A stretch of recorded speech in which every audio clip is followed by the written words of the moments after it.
નમસ્કાર વિદ્યાર્થી મિત્રો. ધોરણ 12 અને આપણો વિષય વાણિજ્ય વ્યવસ્થા તેમજ સંચાલન ગુજરાતી મીડિયમ.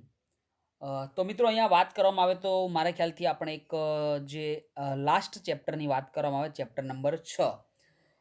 તો તી જે ચેપ્ટર નંબર 6 કે જે દોરવણી આપણે કમ્પ્લીટ કરી દીધેલું. તો જેની અંદર 2 પ્રશ્નો એવા હતા કે દોરવણીના તત્વો આપણે જોયા હતા, જેમાં નેતૃત્વ અને બીજો એક પ્રશ્ન હતો માહિતી સંચાર. તો મિત્રો આ બંને ટોપિક કે જે આપણે બોર્ડ દ્વારા જે કેન્સલ કરવામાં આવેલા, એટલે કે તમારા સિલેબસમાં નથી, જે આ વર્ષ માટે નથી.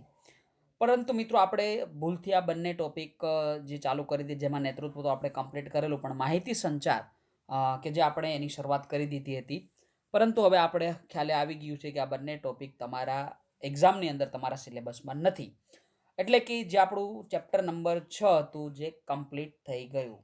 અને હવે આજના આ લેક્ચરથી આપણે ચેપ્ટર નંબર 7 એટલે કે અંકુશ, તો એના વિશે ચર્ચા કરીશું. સૌથી પહેલા જોઈએ કે આ ચેપ્ટરની અંદર આપણે શું શીખીશું.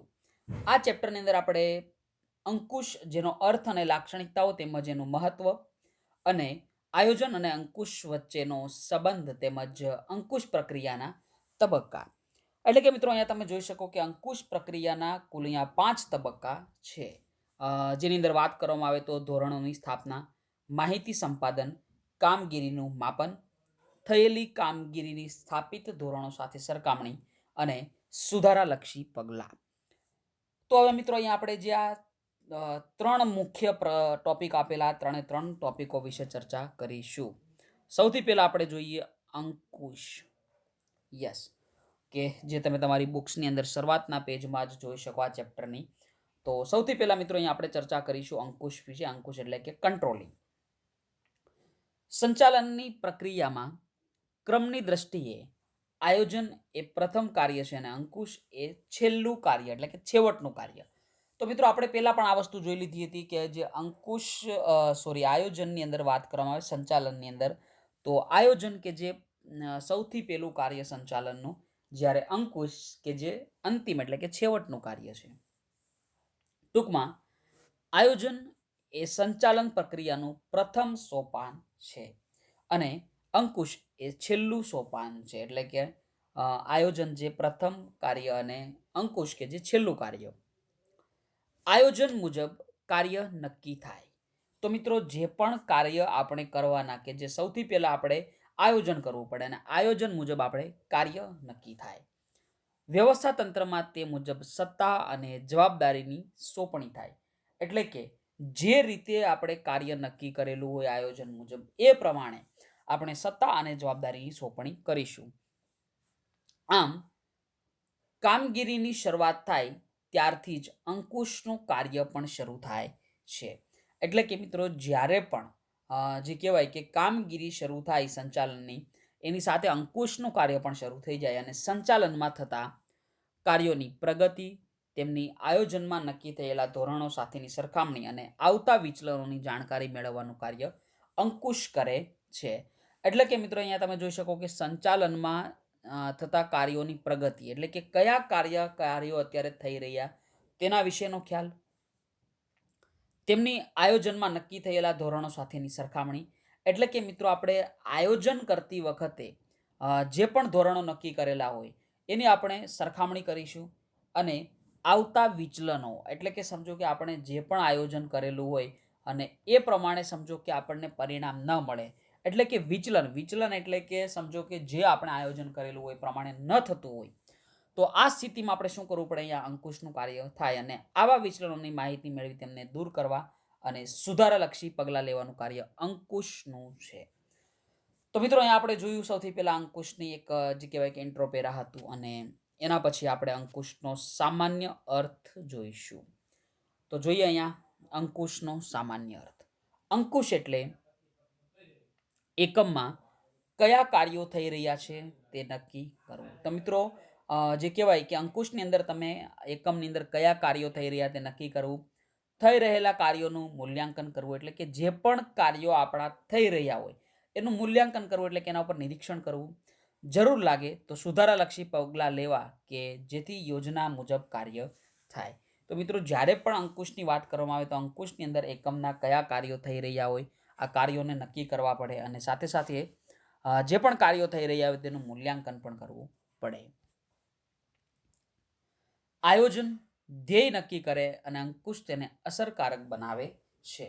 એટલે કે મિત્રો જે આયોજનની વાત કરવામાં આવે તો આયોજનમાં ધ્યેય જે પણ ધંધાકીય એકમ હોય એનો હેતુ નક્કી કરવામાં આવે, લક્ષ્ય નક્કી કરવામાં આવે અને અંકુશ દ્વારા જે પણ આપણી આ ધ્યેયલક્ષી પ્રવૃત્તિ હોય તેને અસરકારક બનાવી શકાય. એના પછી જે અહીંયા હેનરી ફેયોલે એક અર્થ આપેલો, જે એક વ્યાખ્યા આપેલી અંકુશની, ધંધાકીય એકમમાં બધું નક્કી કરેલી યોજના મુજબ, આપેલી સૂચના મુજબ અને સ્થાપિત સિદ્ધાંતો મુજબ ચાલે છે કે નહીં તેની ચકાસણી કરવાનો અંકુશમાં સમાવેશ થાય છે.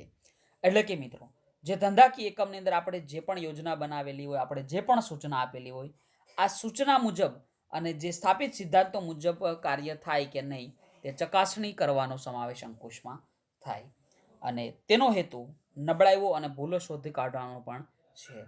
એટલે કે મિત્રો તમે અંકુશ દ્વારા જે પણ અહીંયા નબળાઈ હોય અથવા તો જે ભૂલો હોય એ પણ શોધવામાં આવે જેથી તેને સુધારી શકાય અને ફરીથી થતી તેને અટકાવી શકાય.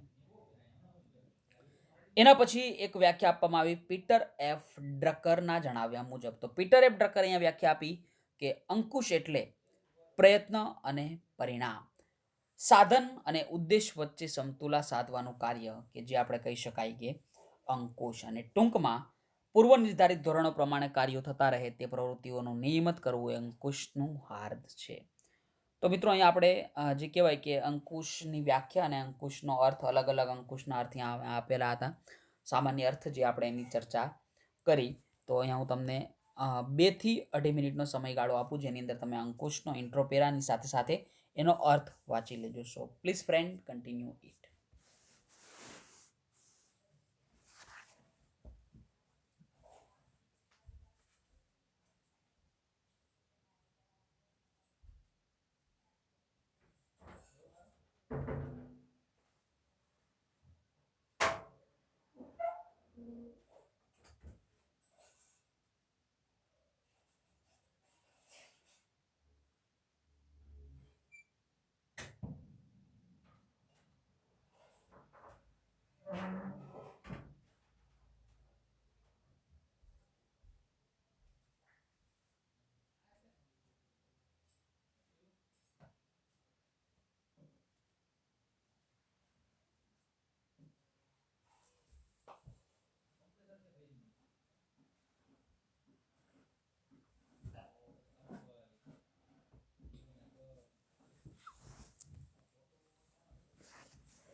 ઓકે મિત્રો, આઈ થિંક તમે અંકુશ કે જેનો ઇન્ટ્રોપેરા અને એની સાથે સાથે એનો જે અર્થ એ હવે એનું અધ્યયન કરી લીધું છે.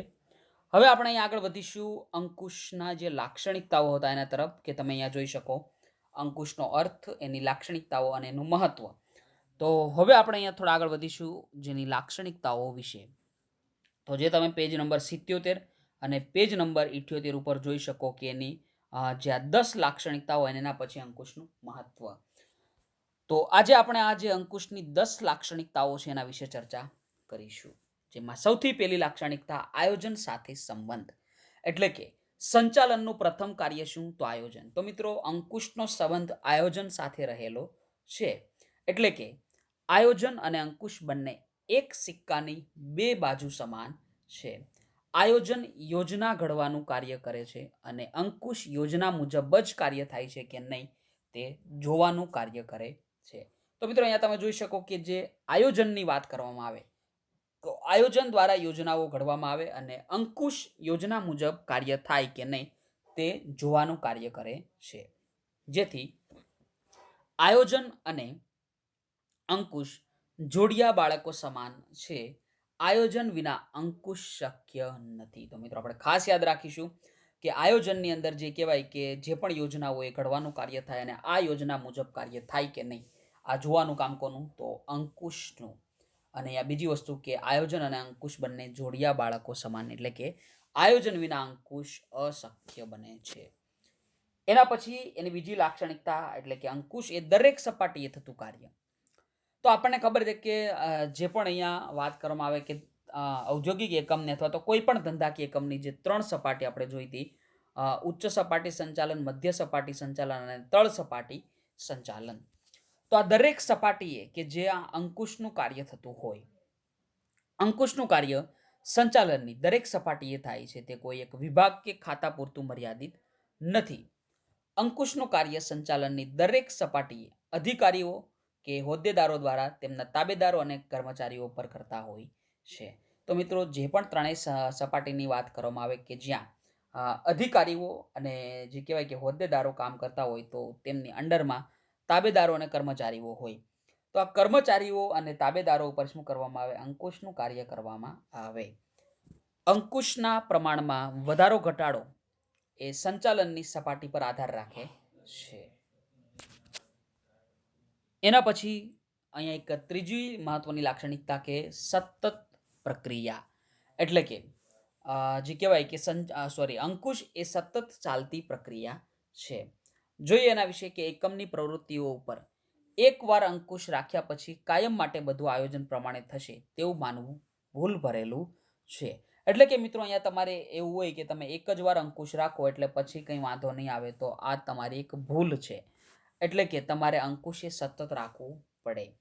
વાસ્તવમાં દરેક કર્મચારીઓની પ્રવૃત્તિ ઉપર સતત દેખરેખ રાખીને તેના વિચલનો દૂર કરવા પ્રયત્નશીલ રહેવું પડે. એટલે કે મિત્રો જે પણ કર્મચારીઓ હોય આ દરેક કર્મચારીની પ્રવૃત્તિઓ ઉપર પણ આપણે સતત દેખરેખ રાખીશું. તેમજ ગુણવત્તા જાળવણી અંકુશ અને ખર્ચ ઉપર અંકુશ જેવી મહત્વની સતત પ્રવૃત્તિઓ છે. એટલે કે મિત્રો જે વસ્તુઓ હોય એની ગુણવત્તાની પણ જાળવણી અને ખર્ચ ઉપર પણ જાળવણી કરવામાં આવે. એના પછી અહીંયા જે એક ચોથી લાક્ષણિકતા સંચાલનનું છેવટનું કાર્ય. તો મારા ખ્યાલથી આ બધાને ખબર જ છે કે સંચાલનનું પ્રથમ કાર્ય કે જે આયોજન હતું અને છેલ્લું કાર્ય કે જે અંકુશ. તો સંચાલનમાં આયોજન દ્વારા એકમના ઉદ્દેશો નક્કી થાય છે. એટલે કે મિત્રો જે પણ સંચાલન હોય આ સંચાલનમાં આયોજન દ્વારા શું થાય એકમના ઉદ્દેશો એટલે કે આપણા જે હેતુઓ હોય આપણા લક્ષ્યો હોય એ નક્કી થતા હોય. વ્યવસ્થા તંત્ર દ્વારા તેનો અમલ થાય છે. તો મિત્રો અહીંયા સંચાલન દ્વારા આ ઉદ્દેશો નક્કી થાય અને વ્યવસ્થા તંત્ર દ્વારા તેનો અમલ થાય. કર્મચારી વ્યવસ્થા ગોઠવી તેમને દોરવણી આપવામાં આવે ત્યાર પછી અંકુશની કાર્યવાહી શરૂ થાય છે. એટલે કે મિત્રો જે પણ અહીંયા ધંધાકીય ઉદ્યોગ કે જે સંચાલન હોય જેની અંદર કર્મચારી વ્યવસ્થા ગોઠવવામાં આવે અને તેમને દોરવણી આપવામાં આવે અને એના પછી અંકુશની કાર્યવાહી શરૂ થાય છે. એટલે કે સંચાલનના બધા જ કાર્યો અંકુશ પહેલા કરવામાં આવે તે જરૂરી અને એટલા માટે જ અંકુશ એ છેવટનું કાર્ય. અંકુશનું કાર્ય નિયમનનું છે જે એકમની પ્રવૃત્તિઓ કાર્યરત થયા પછી જ શરૂ થાય છે. એટલે કે અંકુશ એ સંચાલનનું છેવટનું કાર્ય છે. તો મિત્રો અહીંયા આપણે આ 4 જોયા અને જે પાંચમી મહત્વની લાક્ષણિકતા કે ભવિષ્ય સાથે સંબંધ. અંકુશ ભવિષ્ય સાથે સંબંધ ધરાવે છે. સંચાલક ભૂતકાળ ઉપર કાબુ રાખી શકે નહીં. મિત્રો સંચાલક નહીં કોઈ પણ વ્યક્તિ ભૂતકાળ ઉપર કાબુ રાખી શકતો નથી. તે ભૂતકાળના બનાવોનું અવલોકન કરી તેનું મૂલ્યાંકન કરે છે જેથી તેનો લાભ ભવિષ્યમાં મળી શકે. એટલે કે મિત્રો ભૂતકાળમાં જે પણ ભૂલો થઈ હોય એનું ફરીવર્તન પુનરાવર્તન ના થાય એના ઉપર અહીંયા ધ્યાન આપવામાં આવે. અને અંકુશનો ઉદ્દેશ જે ભૂતકાળમાં થયેલી ભૂલો, બગાડ, નુકસાન ભવિષ્યમાં ન થાય તેની કાળજી રાખવાનો છે. અને અંકુશ એ ભાવિ સુધારણા તરફનો ખ્યાલ છે. એટલે કે મિત્રો આપણે જે અહીંયા કહેવાય કે ભવિષ્ય સાથે એટલા માટે સંબંધ કે જે ભૂતકાળમાં થયું એને તમે હવે કંઈ સુધારી શકવાના નથી. પરંતુ એ ભૂલ, એ બગાડ કે નુકસાન ભવિષ્યમાં ન થાય તેની આપણે કાળજી રાખવી જોઈએ. તો મિત્રો અહીંયા આપણે જે કહેવાય કે 5 લાક્ષણિકતાઓ વિશે ચર્ચા કરી. સૌથી પહેલા આયોજન સાથે સંબંધ, દરેક સપાટીએ થતું કાર્ય, સતત પ્રક્રિયા, સંચાલનનું છેવટનું કાર્ય અને ભવિષ્ય સાથે સંબંધ. તો મિત્રો અહીંયા હું તમને માત્ર 2 મિનિટનો સમય આપીશ. આ 2 મિનિટની અંદર તમારે આ 5 લાક્ષણિકતાઓનું અધ્યયન કરવાનું છે. So please friend continue it.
Okay મિત્રો, મારા ખ્યાલથી તમે આ 5 જે અહીંયા લાક્ષણિકતાઓ તેનું અધ્યયન કરી લીધું. જેમાં સૌથી પહેલા કે આયોજન સાથે સંબંધ, દરેક સપાટીએ થતું કાર્ય, સતત પ્રક્રિયા, સંચાલનનું છેવટનું કાર્ય અને ભવિષ્ય સાથે સંબંધ. એના પછી જે બાકીના 5 લક્ષણો કે લાક્ષણિકતાઓ જોઈ શકો. રચનાત્મક પ્રવૃત્તિ, આંતરિક પ્રક્રિયા, ગતિશીલ પ્રક્રિયા, વ્યક્તિલક્ષી પ્રવૃત્તિ અને અંકુશ વૈધિક કે અવૈધિક હોઈ શકે, જે આપણે નેક્સ્ટ લેક્ચરથી કન્ટિન્યુ કરીશું. પરંતુ એકવાર અહીંયા આપણે રિવાઇઝ કરી લઈએ કે સૌથી પહેલા આપણે અંકુશની વાત કરવામાં, અંકુશનો જે વ્યાખ્યા અને એનો અર્થ વિશે આપણે સ્પષ્ટીકરણ લીધું, કે જેમાં કહી શકાય કે આપણે જે ભૂલો શોધવાની હોય અથવા તો જે પણ વિચલનો આવતા હોય એના વિશે અહીંયા ચર્ચા કરી હતી. અને બીજી વસ્તુ મિત્રો કે આ ચેપ્ટર નંબર 7ની જો વાત કરવામાં આવે તો અહીંયા જે 3 ટોપિક તમે જોઈ શકો. સૌથી પહેલા અંકુશ, આયોજન અને અંકુશ વચ્ચેનો તફાવત, અને એના પછી અંકુશ પ્રક્રિયાના જે અલગ અલગ આ 5 તબક્કાઓ. તો અહીંયા એક પ્રશ્ન ઉપસ્થિત થાય કે જે કહેવાય કે બોર્ડ દ્વારા જે 30% સિલેબસનું જે કટ કરવામાં આવેલો, તો ત્યાં શું હોઈ શકે? તો મિત્રો જે કહેવાય કે ચેપ્ટર 7ની વાત કરવામાં આવે તો આ ચેપ્ટર 7 માંથી એક પણ પ્રશ્ન કે જે બોર્ડ દ્વારા રદ કરવામાં આવેલો નથી. એટલે કે તમારે અહીંયા કોઈ ટેન્શન લેવાની પણ જરૂર નથી કે શું વાંચવું શું નહીં વાંચવું. ચેપ્ટર 7 કે જે 100% તમારી પરીક્ષામાં આવી શકે. 100% એટલે કે પૂરેપૂરું ચેપ્ટર પૂછાઈ શકે. એક પણ પ્રશ્ન બોર્ડ દ્વારા કે સરકાર દ્વારા આ ચેપ્ટરમાંથી સિલેબસની બહાર મૂકવામાં આવેલો નથી. તો આ ખાસ તમારી જાણકારી માટે હું ફરીવાર કહી દઉં કે ચેપ્ટર નંબર 7માંથી એક પણ પ્રશ્ન કે જે બોર્ડ દ્વારા તમારા સિલેબસની બહાર મૂકવામાં આવેલો નથી. એટલે કે તમારે ચેપ્ટર નંબર 7 કે જે 100% ભણવાનું, એટલે કે આખા ચેપ્ટરની આપણે અહીંયા ચર્ચા કરીશું. તો મિત્રો ફરીવાર આપણે આજે અંકુશનો અર્થ જોયો, અલગ અલગ 3-4 વ્યાખ્યાઓ જોઈ, એના પછી લાક્ષણિકતાઓમાં 5 લાક્ષણિકતાઓ જોઈ, અને બાકીની 5 લાક્ષણિકતાઓ કે આપણે જે નેક્સ્ટ લેક્ચરથી કન્ટિન્યુ કરીશું, અને સાથે સાથે જે અંકુશનું મહત્વ છે એના વિશે પણ ચર્ચા કરીશું. સો આજના લેક્ચરને આપણે અહીંયા પૂર્ણાવતિ કરીએ. Thanks to all of you friend. Take care and bye bye.